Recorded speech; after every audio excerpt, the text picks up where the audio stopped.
4-inch line you have. Yeah, Deep. it's costing a lot. All right, we're live. We're good to go, Paul? Good to go. Okay.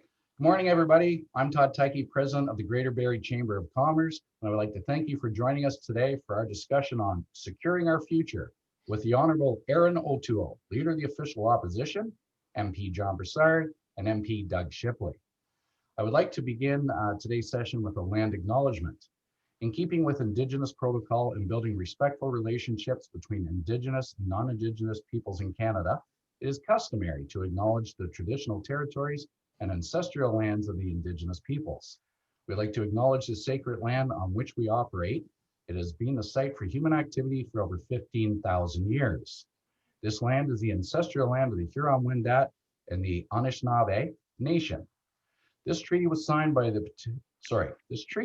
was signed for this particular parcel of land is collectively referred to as the Williams Treaty.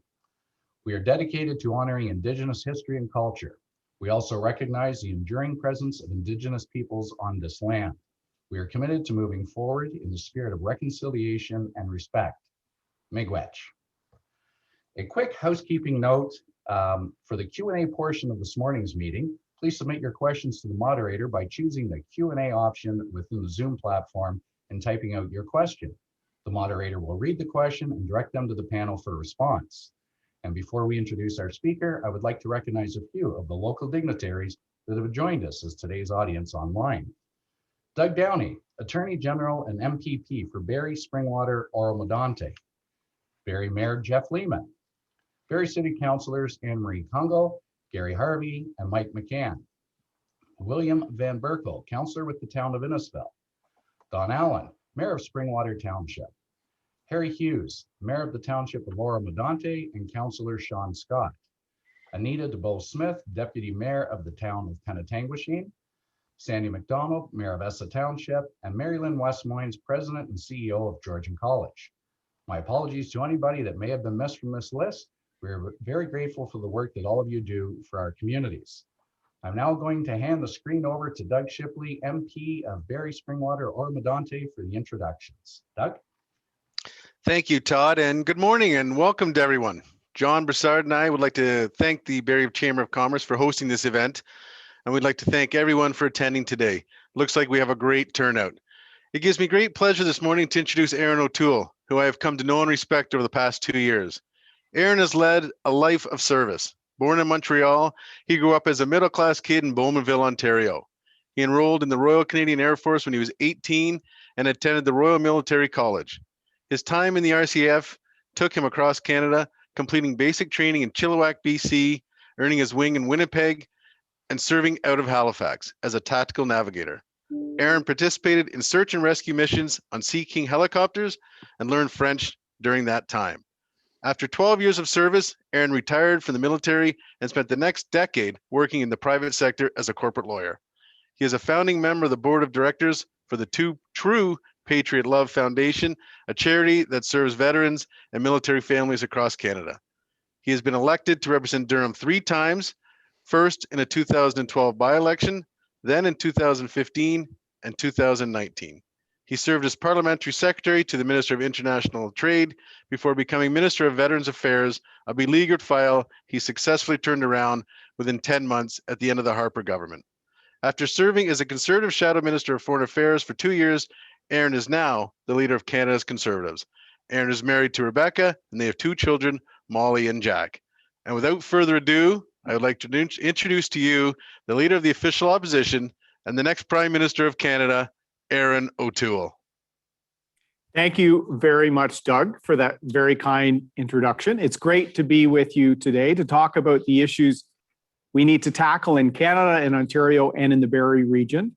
And I wish I could be there in person, but until we can do that, we're going to do it this way. I also want to take a moment to thank our colleague, MP John Brassard, for being here. Doug, you and John are great advocates for the entire region, and I want to thank you. And of course, John, as a veteran, I'm very thankful for your passion as our Shadow Minister for Veterans Affairs to see the progress we had made for veterans under my watch all a road under the Liberals has been frustrating. So really proud to work with you both as colleagues, and very happy to see many other mayors, civic councillors, and others on the call. Thank you for your leadership. And my good friend, Doug Downey, a real highlight for me was the dedication of the courthouse in Oshawa that you helped make happen to mark a World War I veteran and renaming it. So it's great to see you virtually here as well. As leader of the opposition, I have a job to do to hold the Liberal government to account. We are all frustrated to see Canada fall behind the developed world on vaccine deployment, with only about 5% of Canadians fully vaccinated. You look at the reopening in the US, and you look at what's happening here. Canada used to be a leader. We used to be champions, but under Mr. Trudeau, we have become a laggard. Canadians and the people of the Barrie area deserve better. We need to see a return of Canadian optimism and Canadian ingenuity. But most of all, we need to see a return to ethical Canadian leadership. Leadership for the well-being of our citizens. Leadership for our economic prosperity. Leadership to bring unity to this great country. Because coming out of COVID-19, the very future of Canada is at stake. Our country is at a crossroads, and at some point, Canadians will have to decide which path they want to take. The path of more of the same from the Liberal Party and the other parties on the left, more big deficits, more debt, more taxes, and less opportunity? Or will Canadians choose the steady and certain path to securing our future? The path that will deliver us a Canada where those who've struggled the most through this pandemic can get back to work. Small business owners, women, young people. Barrie has seen some staggering challenges since the beginning of this pandemic. Cancellation of Barrie's festivals like Kempen Fest for the second year in a row has hurt local tourism and the local economy. Cancellation of the OHL season has left the Colts sitting on the bench for over a year. All of the small businesses that also feed off of these important parts of the local economy are also suffering. Under the Liberal government, job growth has slowed to a trickle. Because of COVID-19, Ontario lost almost 400,000 jobs last year, and Barrie was one of the hardest hit regions in the country. Even before the pandemic, under Mr. Trudeau, Barrie had one of the highest unemployment rates in Southern Ontario. This spring, our Conservative team introduced Canada's Recovery Plan, a plan to secure our future and get Canada back on track. Canada's Conservatives will enact a comprehensive jobs plan to recover the 1 million jobs lost during the pandemic. We know we can reach that target within 1 year. We will help those who've suffered the most, especially small businesses, many hanging on by a thread. We will rebuild the main streets of Barrie and of all communities in Canada by assisting small businesses and providing incentives to invest in, rebuild, or even start new businesses. Conservatives want to see a safe and sustainable reopening of Canada's economy. We will create sustainable long-term jobs with growth and ensure a prosperity that helps all Canadian families. The second pillar of our recovery plan will enact the toughest accountability and transparency laws in Canadian history. We must restore the faith of Canadians in our national institutions and in the government itself. From the Prime Minister's office, Mr. Trudeau, the subject of 3 ethics investigations, to the Chief of Defense Staff and cover-ups orchestrated in our military by the Trudeau office. Canadians want to see accountability, they want to see transparency, and they want to see trust restored.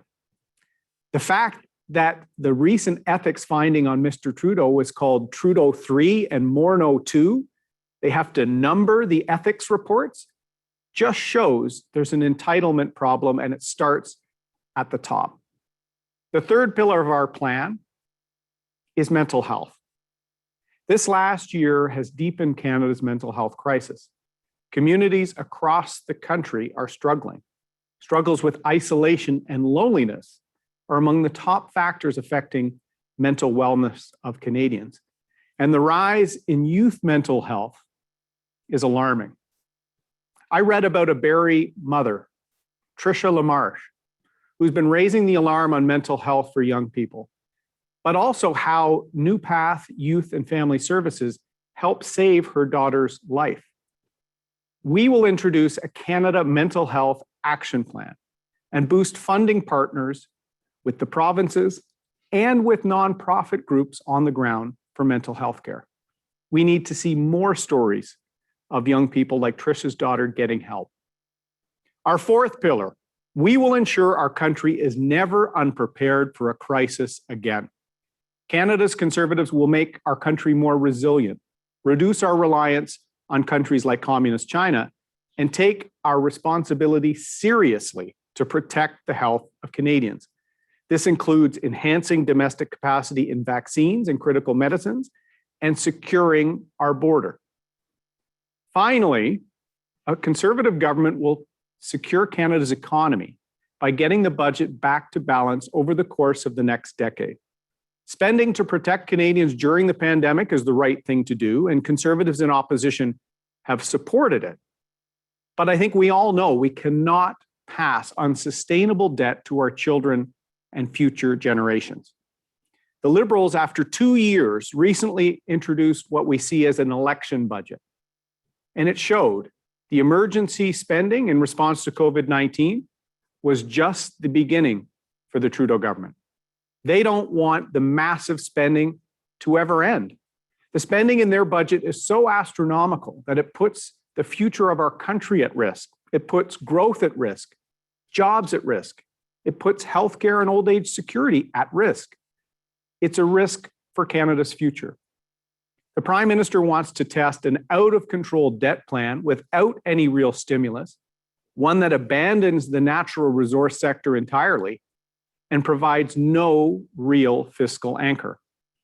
The Trudeau government's Ottawa knows best approach will continue to lead to ballooning housing costs, higher taxes, growing risks with inflation, and will leave millions of Canadian families behind.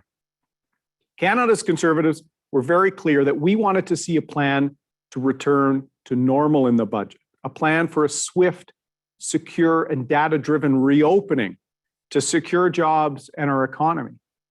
Once the recovery starts, we then need to get spending under control. That's what Canada's Conservatives will do. And we will get the economy growing again to secure the revenue needed to pay for the government services Canadians depend on. Recently, I was also proud to release the Conservative plan for the environment. The Liberal approach on the environment and climate change has meant big government, increasingly taxing consumers and small businesses, and phasing out industries and jobs when we need them the most. The Conservative approach will empower Canadians and reduce emissions while preserving jobs in all sectors and all regions. In fact, we had leading climate change experts model and verify that the Conservative climate change plan will achieve the same emission reductions as the Liberal government's current plan, but will have massively better outcomes on job creation and investment for a strong economy. You heard that right. The Conservative climate change plan will match the emission reductions being promised by Mr. Trudeau, but without the economic disruption they know their own plan will cause our country. I know that your community was incredibly proud that Canada's Conservatives committed to the reestablishment of the Lake Simcoe Cleanup Fund, a fund that had been doing fantastic work and will preserve a beautiful watershed that is important to the Barrie community and to Southern Ontario. I'd love to go boating on Lake Simcoe with Doug and John once we can return to normal life. The protection of your watershed and landscapes serve as an important role in providing a healthy and sustainable ecosystem in Barrie and in Southern Ontario for generations to come. Friends, the decisions we take in the next few years will define Canada for this generation and for the next. And as the father of 2 young kids, my greatest worry is failing to leave a better Canada for them. That is what drives me. And I know that is what drives members of the Barrie Chamber and of the wider community. And that's why every day I'm telling Canadians about the vision our Conservative team has for a stronger, more prosperous, and more united Canada. As we recover from COVID-19, it's time for certainty, competency, and ethical leadership. It's time to be champions again for unity, for excellence, and for a Canada that leads the world. Our recovery plan will get the economy back on track in Barrie and in all communities across Canada. Together, we can secure our future. Thank you, and I'm looking forward to taking your questions. Great, thank you, Mr. O'Toole. And on an opening remark there, you commented on something near and dear to my heart and Paul's was Kempenfest and how we've lost it for the last 2 years. And the economic spin-off to that is over $12 million a year. So that certainly hurt the local community. It's hurt the not-for-profits that give back that money to the community. Next year, we're looking at celebrating our 50th anniversary officially of that, of which I'm the chair and Paul's the chair of finance. And we're looking for some help from both the federal and provincial government. And it'll be exciting to see your support. And also on a side note there, for everybody that's paying attention to Mr. O'Toole's background, you'll see the beautiful Barrie waterfront, the city of Barrie. And if you really paid close attention, you saw somebody on a paddleboard. And I'm pretty sure it was Doug Shipley, but we couldn't zoom in on that one. So, we did our best. But thank you again, Mr. O'Toole, for that introduction. That was great. And now at this time, I'm going to turn the reins over to the Barrie Chamber Executive Director, Paul Markle, who will moderate this morning's Q&A. Morning, Paul. You're muted, Paul. There you go. How many times have you heard that? Yeah. Good morning, everyone, and thank you, Mr. O'Toole, for joining us today. Your remarks were great, and we've got a number of questions that are sitting in our queues, and we're going to get to those in just a second. I just want to put a friendly reminder out that your questions should be submitted through the Q&A option. We have a limited amount of time today to get to questions, and with the number of attendees we have, both on the Zoom and on our Facebook Live, we're not going to get to them all. That's just to be honest. So we're going to try to combine as many as we can and stay sort of topical and cover as much of the ground as we possibly can. We do have a hard stop at 11 because Mr. O'Toole and both Doug and John have to get back to support parliamentary business. But we're going to start to focus on ideas on sharing how to help our country recover and specifically our region. So without further ado, I'm going to sort of jump right in on a topic that came up in our pre-discussion this morning, but also it's shown up a couple of times in our Q&A, and it's regarding carbon tax. And I know that there's been a certain amount of controversy in, the platform that you put forward. So I wanted to give you an opportunity to sort of discuss that, maybe clarify where your thoughts are and where you're going to lead us on carbon tax. Sure, Paul. Thank you very much for the opportunity. And I mentioned that in my remarks because a lot of people haven't really gotten to see our plan in a serious way, because our plan is proposing to end Mr. Trudeau's carbon tax. He's in the process of tripling the tax. Remember, a tax he said he would never increase. He's now tripling. We've put forward a proposal to the provinces to replace it, particularly the provinces like Ontario, Alberta, and Saskatchewan that had taken the Trudeau carbon tax to the Supreme Court of Canada. And after that Supreme Court decision allowed the Trudeau carbon tax to stand, we need provinces to be in the driver's seat on the environment and climate change and to have options. So we put forward a very, very exciting option to them that would eliminate the carbon tax, but it would put a price on carbon at the consumer level. That price would be a third the price that Mr. Trudeau is using to send tax dollars to Ottawa. But what we've proposed is that consumer price would stay with the consumer in a personal low carbon savings account. So as you would go to the Esso and get your Esso points. Your bill would say how much you paid in tax, how many points you generated. The price would also say what amount went into your low carbon savings account. Then you would decide how over time to apply those dollars. So they never leave you, but they're sequestered. Why that was necessary? Transportation, consumers, small businesses account for about 60% of our national emissions. So we have a plan that works with large emitters, that actually partners with an approach that actually keeps investments and jobs in Canada. But we had to have a consumer approach to make sure we meet our commitments. But how could we do that without a tax going to Ottawa, without a tax making us less competitive? Right now, small businesses don't get anything back with what they're paying. Small businesses, farmers, households would see their personal low carbon savings account and make decisions to lower their carbon footprint over time. More efficiency, more productivity. So this is why the Canadian Federation of Independent Business actually looked at our proposal as being quite innovative. Small businesses are put under the bus by the Trudeau carbon tax, and the higher it goes, the less margin those small businesses have.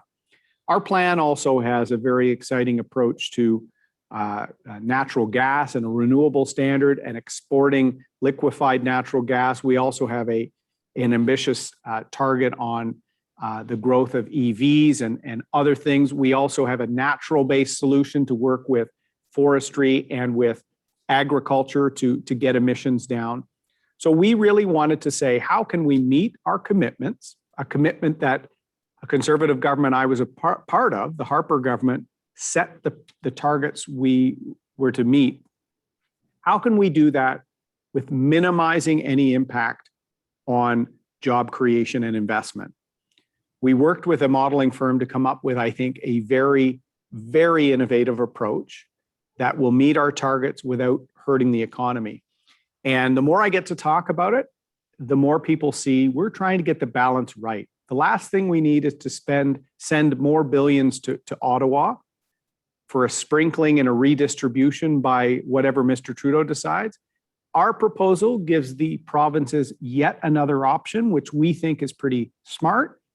And no one in the next election will be able to say to Doug or John or Scott or anyone that the Conservatives don't have a serious and well thought out climate change plan. As a Southern Ontario MP, that was an area we were not strong enough in the last two elections. So we have a more detailed plan than anyone else, but it's focused on making sure we have strong economic growth and we don't see climate change actually hurting our economy. How can we weather it and actually then over time benefit from it? Good, thank you for that response. And I'm going to shift on to a more municipal question here from Mayor Don Allen in Springwater. Municipalities are challenged with dealing with medicinal cannabis operations, most of them illegal, trying to establish bylaws to control the issues associated with them. Health Canada and the provincial government are not working together sufficiently or fast enough with municipalities to clarify and coordinate rules and regulations. MP Shipley has written a letter to Minister Haydu regarding this, but how can remedial action be expedited and accomplished with respect to cannabis growing operations? Thank you, Mayor Allen, for the question. And I want you to know that Doug, John, and a lot of our MPs, especially in Southern Ontario, have been raising this issue consistently. And we're going to work with municipalities, FCM, on solutions for this. This is yet an example of Mr. Trudeau's complete incompetence. In fact, if you look at all the promises he made in 2015, from never running a deficit bigger than $10 billion, how did that one go, Mr. Trudeau? Right through to ending boil water advisories on reserves. He's no closer now than he was then to that target.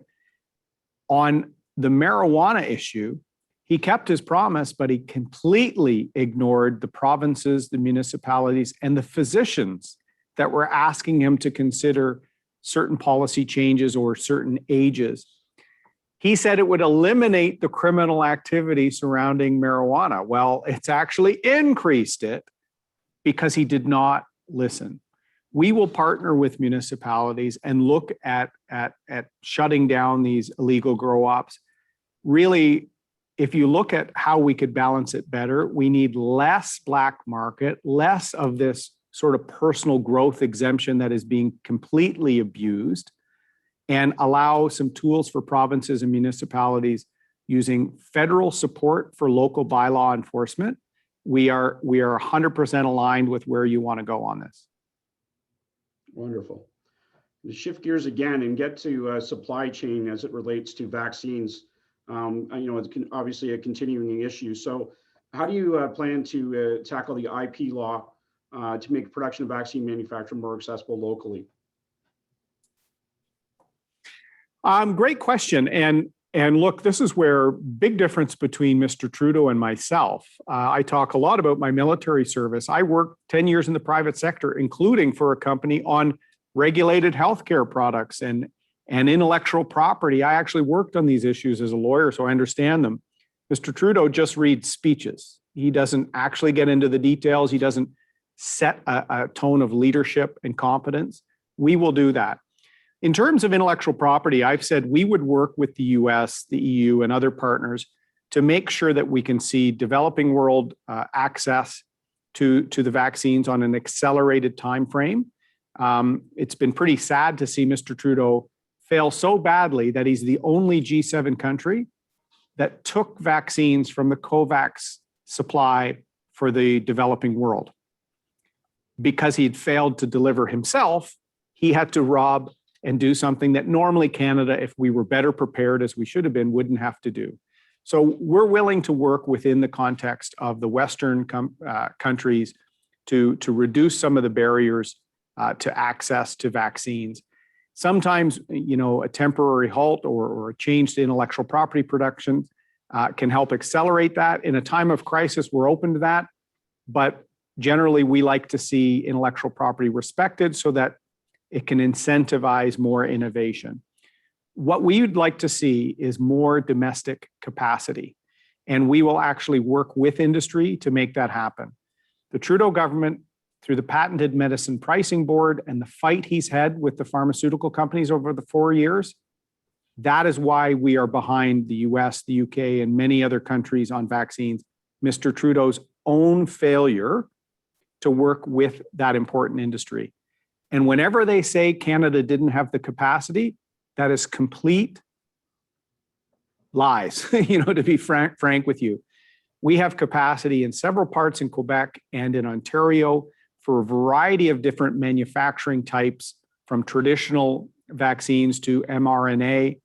In fact, the closest a Canadian company to a domestically created mRNA type vaccine is a company called Medicago in Quebec that the Conservative government that I was a part of gave an early investment to for that development. There's also supply chain that I think is pretty incredible across Southern Ontario. I can't remember the name of the business, but there's a great business in Barrie that designs white clean rooms for this sector of healthcare. We need to see companies like that thrive and survive, and work with the life sciences industry to see more innovations. The fourth pillar of our plan, secure our country, secure that capacity, is going to make sure we're never behind the curve again. Wonderful. Along those lines, and sort of staying on, employment and securing jobs, there's a question here from Matthew Sederington. Our region employs some of Canada's finest high-tech professionals and skilled tradespeople. What is your vision for increasing the number of talented Canadians capable of filling the so many positions in these great careers? So in our region, obviously we have a lot of advanced manufacturing, and our manufacturing is growing, but we do have a problem with workforce development and getting people into those seats. Some of that has to do with our housing situation, but how do you plan to address that and to help the municipalities, the regions out to get the help they need? Thanks, Matthew. This is a great question. And one thing we haven't done well in the last few years is match growing needs in our economy with both the training dollars that are invested, with our immigration system, and with partnering with the provinces as much as possible. I've raised this with some of my provincial counterparts because colleges and some of the training is actually run provincially, but there's a federal component.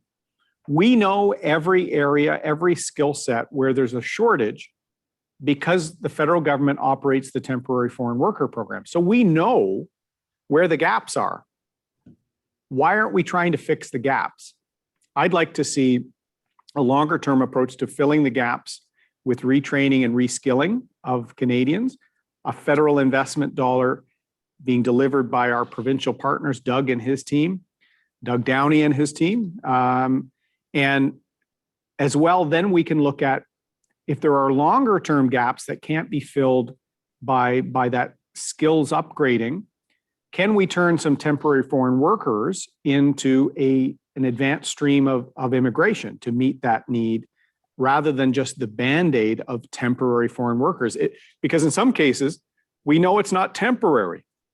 I have auto part manufacturers in my riding of Durham that have consistently had difficulty with skilled trades and securing those folks and would always apply for temporary workers. It was a permanent gap. So let's stop using Band-Aids to fix longer term problems. The federal government has a large role to play because we fund a lot of training dollars, but our provincial colleagues deliver it both through the community college system and through trade councils and Red Seal unions. I've been reaching out to all of these groups, including a lot of union groups, that I want them to see the Conservative Party as the vehicle for us getting this economy moving again. And the immigration system, as much as possible, we should accelerate skills entry, not on a temporary basis. We should be filling these gaps permanently.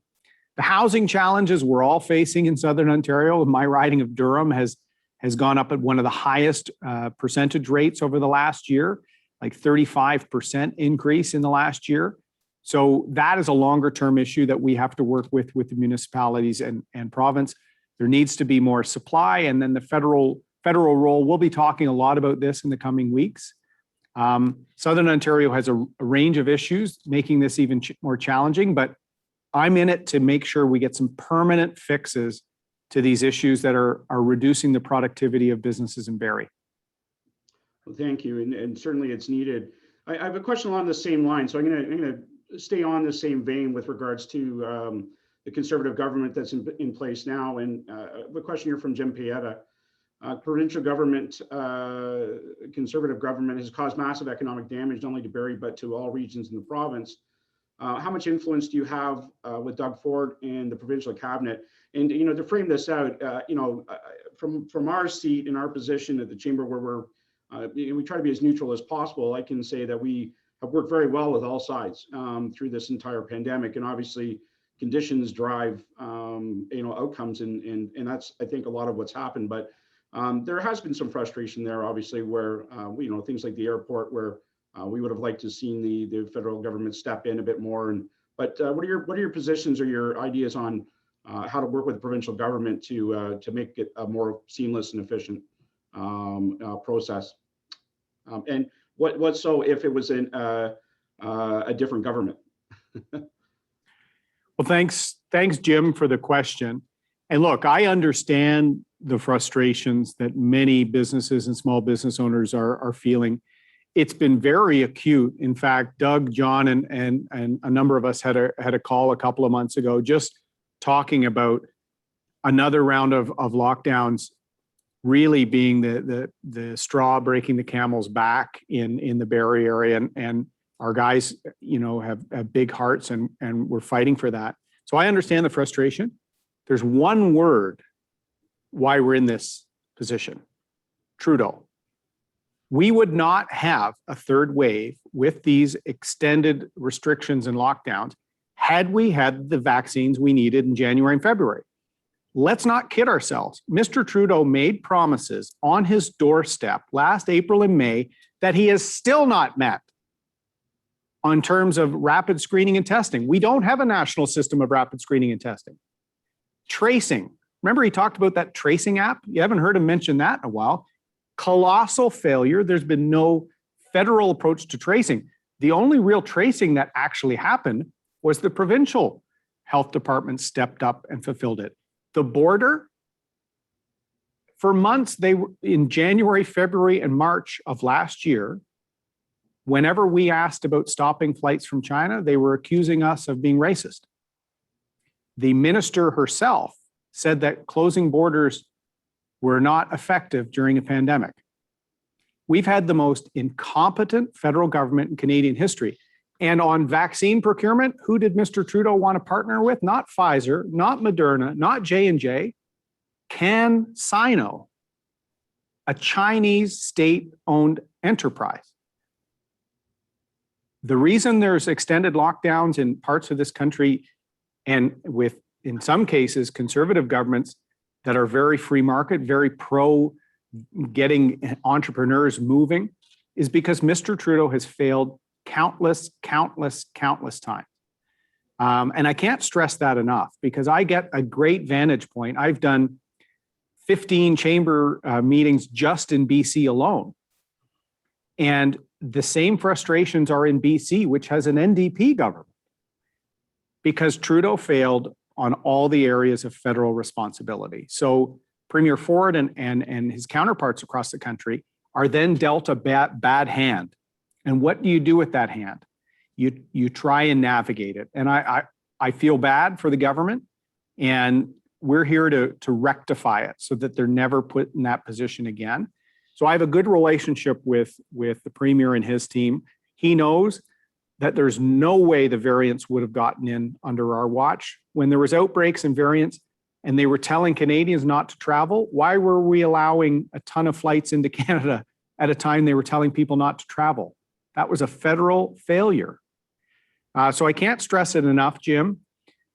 That's why you'll see in the coming months when we propose our small business package, how we're going to try and inject some support back into to meet our million job pledge and to save those businesses hanging on by a thread.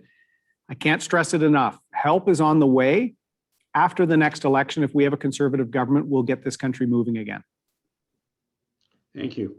So I'm going to shift here to another topic, which recently it's obviously been pushed to the forefront, but it's not an issue that it is new, and that's with regards to Indigenous peoples. Obviously they're facing a great uphill battle with reconciliation and water, clean water programs, and they've been severely impacted. So what's your approach with reconciliation as it relates to the Canadian government and Indigenous peoples?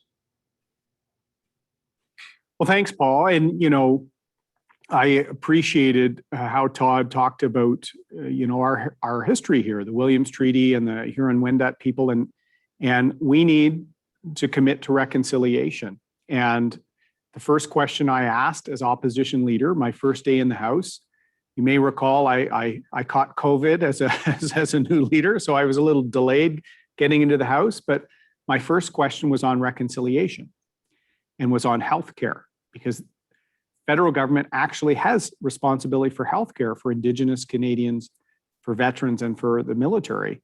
And sadly, we have not done a good job federally on those things. With respect to the horrible situation in Kamloops, the term mass grave, you never want to be used in the context of Canada. It's a horrific thought. I spoke in the House the other day about a family who for 70 years didn't know where their son, who had died at a residential school in northern Alberta, where he was buried, and how important it was for the healing of this woman, Roseanne, who now lives in a long-term care home in Grimsby, Ontario. The closure that family got just by knowing where her brother had been buried was critical. And what frustrates me with the Trudeau government, I'll be straight here because this is an important issue. This is beyond politics. I know Mr. Trudeau cares about reconciliation. but this is where we need leadership. We do not need more speeches. The flags can be at half-mast, but where's the action? The Truth and Reconciliation Commission released a report in 2015 that had 6 direct calls to action on missing children and children buried or unknown graves at residential schools. There has been a roadmap here on what we should be doing since 2015. In 2015, Mr. Trudeau said he accepts all 94 calls to action. How many has he moved on? 6. So as I said, he doesn't lead. Reading a press release, taking a nice photo is not leadership. So what I've said to Indigenous Canadians, both in the House and in my outreach in the last few days, we will move immediately on 71 to 76, the calls to action, to give closure to those families. And when I talked about Roseanne in the House this week, it was to show the horrific history here. The only way we can allow some healing and some road to recovery for those families is to show we're going to give them certainty with respect to what happened and to identify and help let families make arrangements for their loved ones. That is critical. The Truth and Reconciliation Commission said what they wanted 6 years ago. Let's act. I've asked the Prime Minister to come out with a plan and fund it by Canada Day to renew our commitment to our country and the First Nations of it. So this will be an area I think will surprise people, that I think the Conservatives, our ability to deliver, our ability to lead is so important, because reconciliation is about restoring trust in the federal government that broke that trust a century and a half ago with this program, a program that I would say ran all the way until the Mulroney government. And then it was stopped then, and Stephen Harper, a decade and a half or so, apologized for the program and started the Truth and Reconciliation process. I would love to be the Prime Minister that actually completes many of the calls to action as our commitment to reconciliation. Thank you. A question is sort of, it's almost related to that in terms of, our issues in our northern areas with regards to broadband and the issues that we're having in that are more amplified because of the pandemic and access from a learning perspective, or businesses forced to not be able to work face to face. There's been some federal funding provided for that, and we do see a bit of a light at the end of the tunnel, but it's not really happening very quickly. What do you see your government doing with respect to pressure on telcos to get moving on this a little quicker and get our northern service to be the same as what it is in our urban areas? And I would say, and Mr. Tuckey is a victim of that right now, and so are we, that even broadband in these urban areas is not what it should be. We've got business parks right in our borders here that they can't get decent internet, and that's it's coming up the highway. Why is it not in these areas? So what supports could you offer there? Well, thanks, Paul. And when you refer to yourself as a northern area, we've got a lot of more northern areas than you guys, and it's even worse than that. You're 100% right. And I'll tell you, one of the first things I worked on as a brand new MP after my by-election in 2012 and into 2013 was gigabit internet initiatives in my community, because the Durham region, which is in the Golden Horseshoe, which is GTA, it had horrible service. I still have communities like Burkton and others that are in the GTA that have unacceptable levels of service. So we will accelerate this and make it simple. Right now, there are 7 different federal programs related to broadband accelerated rollout. How can you prioritize anything when you have 7 different agencies and organizations with responsibility for it?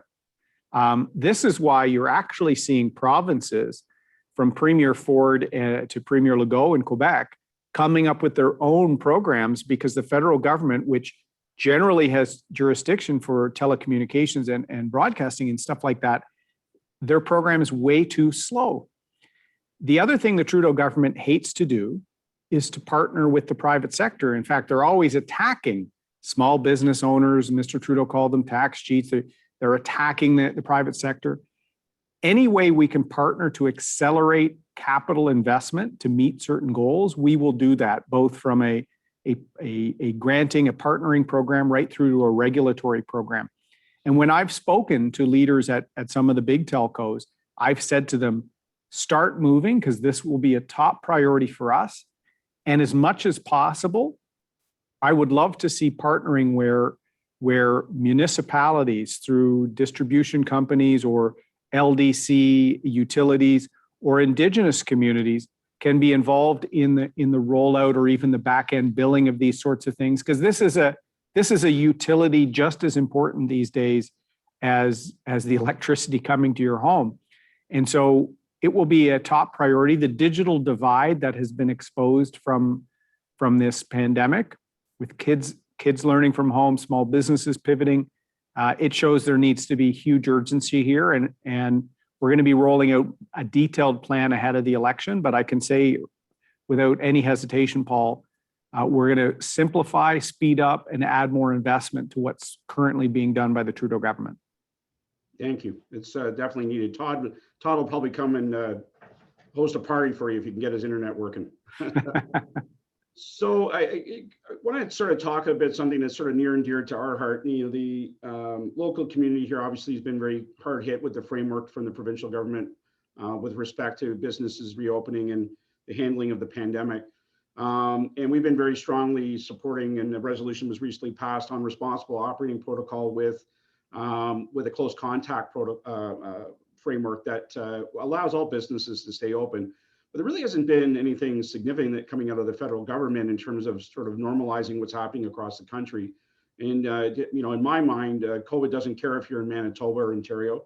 What would be your plans on addressing some stability in that? Because this certainly won't be the last time that we run into this situation. Great question, Paul. And I'm glad you framed it like that, and that your chamber has been looking at responsible practices for safe and effective reopening. So have we. So when the federal government, you haven't heard anything from the federal government, yeah, that's Justin Trudeau, because he's paralyzed to act. He's slow at every stage of this pandemic. The official opposition, the Conservative Party, we've been all over that. In fact, this morning, probably concurrent to my talk with you, our Doug, John, and my colleagues, Michelle Rempel-Garner and Pierre-Paul Hu, are going out on this again. Where is the plan for a safe, swift, and data-driven reopening? In fact, 2 months ago, we were demanding this from the federal government, because a safe and data-driven reopening means we have to look at all of the rates, including vaccinations, including hospitalizations, including where are people getting infected. It generally hasn't been in retail locations or restaurants or all these things. My first meeting with Minister Haiju and Dr. Tam, where there was a comprehensive discussion, I said, why are we not reporting where infections are taking place, so we can educate and allow the provinces to make decisions based on what the federal government's giving in terms of data? This is why there was supposed to be a national tracing program that Trudeau dropped the ball on. We know the first wave, the infections were in long-term care homes and in close confined workspaces in a higher degree to everywhere else. Let's use that data along with responsible practices, as you're saying, using cleaning, distancing, mask usage. There's a combination of things to minimize the economic disruption, but maximize the safety precautions. But we will never get to a zero risk environment. Leadership is about smart decisions. There has been zero of that from Trudeau. And as I said, I rewind the tape to a year and a half ago almost, where he was dominating. He shut down Parliament, and then he started doing doorstep press conferences. We remember that, right? Commitments he made at that time, he still hasn't delivered on. Like, I'll tell you, having worked in the private sector, his performance, he would have been terminated 8 months ago. Haiju, She would have been terminated 14 months ago. Why do we accept that level of incompetence in government? And when they hadn't even learned the border protocols and he let the variants in, that is a travesty, because by the time we had vaccinations slowly creeping up, the last thing we needed was more variants to complicate it. So we're going to continue to advocate for a safe, swift, and data-driven reopening. It's why I'm still talking about the need for rapid testing and rapid screening at all airports, at all ports of entry. We need to have a plan to open the border effectively. We need safe travel. As John always says, Barrie is Terminal 4, or, is that what you call it, John? We need to make sure that travel can happen safely as we have vaccination levels up and as we rapidly screen. Someone screens positive, they don't travel, they're sequestered. So the fact that we haven't used these tools that Mr. Trudeau promised 14 months ago, that shows really why they have to go. A wonderful answer, and thank you very much for that. And I just want to shamelessly promote that the Barrie Chamber of Commerce has started our rapid screening program. Visit our chamber website and you can sign up. Business is 150 or less. Anyways, we have 2 minutes left for questions. We're going to get one more in. I'm going to throw a lob ball at you here. It's with regards to one of the reasons you have to leave earlier today. I'd like you to speak on a little bit on Bill C-10. We've got a question here again from Jim Pieta with regards to what the impact of Bill C-10 implies. So if you could speak to that, and then we're going to have to cut it off. And unfortunately, any other questions that are on there, we will forward them and hopefully get your responses back. No, thank you, Paul. Yeah, please forward them to the team, and Doug and John will help make sure we get it. Just so that people know, C-10 was supposed to be a bill that was about leveling the playing field between Canadian content producers and broadcasters and the American web giants, the Amazons, the Netflix, those sorts of players. But then at the very end of a stage of the legislative process at committee, the Liberals quietly removed a provision that would have excluded Canadian social media channels. So your Facebook page, your YouTube, your Twitter, all these social media. There was a provision of the bill that was clearly saying the regulation of broadcasting is not going to include your social media. When they removed that, we saw what the Liberals were doing, which was encroaching on the free speech rights of Canadians, encroaching on net neutrality and letting people share and comment online. That is where we drew a line in the sand. That is an erosion of the rights of Canadians that's unacceptable. Having a Netflix pay the GST and leveling the content rules, that's one thing. Limiting people's speech or controlling it or promoting someone's speech over another, no way. What is troubling, and this is where I say we've got the Liberals, the NDP, the Bloc, the Green, they're all the same. They're a big group on the left. They're against the country working. They're against small business, and they work together on limiting people's rights, like with C-10. Just yesterday, the Liberals used a parliamentary procedure for the first time in over 20 years to try and rush this through and crush dissent. And their own minister has admitted they want to regulate people's social media. So what I've said is if they're able to get the NDP and others to help them do this, if we win the election, I will repeal those provisions and repeal this bill, because we can balance the playing field for content creators without eroding the rights of Canadians. That's what Canadians expect, and that's what we will deliver.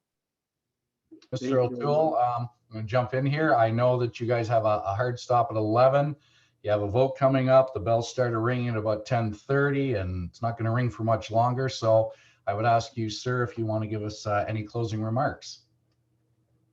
Well, thank you, Todd. Thank you, Paul. And thank you, everyone that's participated in this. It's been a real honor. And thanks to Doug and John for the idea and for hosting this today. I'd ask everyone to take a look at our Canada Recovery Plan, the 5-step plan that our country needs to get moving again, get reopened address the debt, be ready next time, tackle some of the issues like mental health, restore people's confidence in the federal government. We've got an unethical prime minister who thinks being prime minister is all about him, his family, and his insiders. If I have the honor as a kid from Bowmanville to be prime minister, it will be all about you and what our team can do to restore people's faith in government, to get the economy moving, to save small businesses, and to make Canada stand tall on the world stage again. So thank you for the opportunity to answer some questions today. Thank you to the great leadership of my colleagues who are passionate advocates for the Barrie region.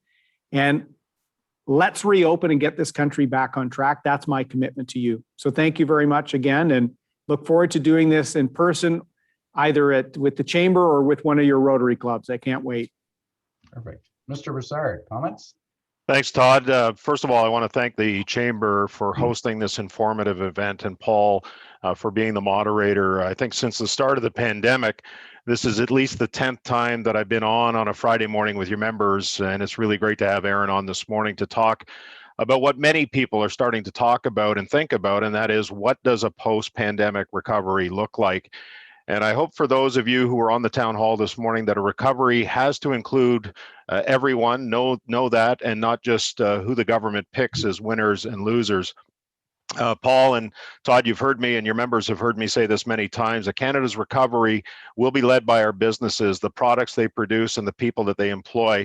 And it's got to include every sector of every region and everyone, with a government that instills investor confidence both domestically and internationally to make Canada competitive here at home and around the world. And we need a government that champions what we do, not one that is a hindrance to it. So I hope all of you, by coming here today, you realize that we're truly at a fork in the road as we approach an election that no one wants except for Justin Trudeau. The choices, Canadians, you will be making, and what path you choose to go down could not be more stark or different. The path that we've been on for the last 6 years, that believes in the strength and power of big government intervening in every aspect of our lives, is the only way forward, while the other path believes in the strength and power of our businesses, individuals, and a unified Canada as the path forward to secure our future. Thank you so much, Erin, for taking the time to be here this morning and share your plan to secure our future. Thank you again to the Chamber for hosting, and thank you to all of you who have joined in on this Friday morning. I know, and Doug knows, that these have been challenging times, but be assured that Canada's Conservatives, led by the Honourable Erin O'Toole, will do whatever we need to do to ensure that Canada's recovery will leave no one behind and get our country back on track to secure our future. Thanks, guys.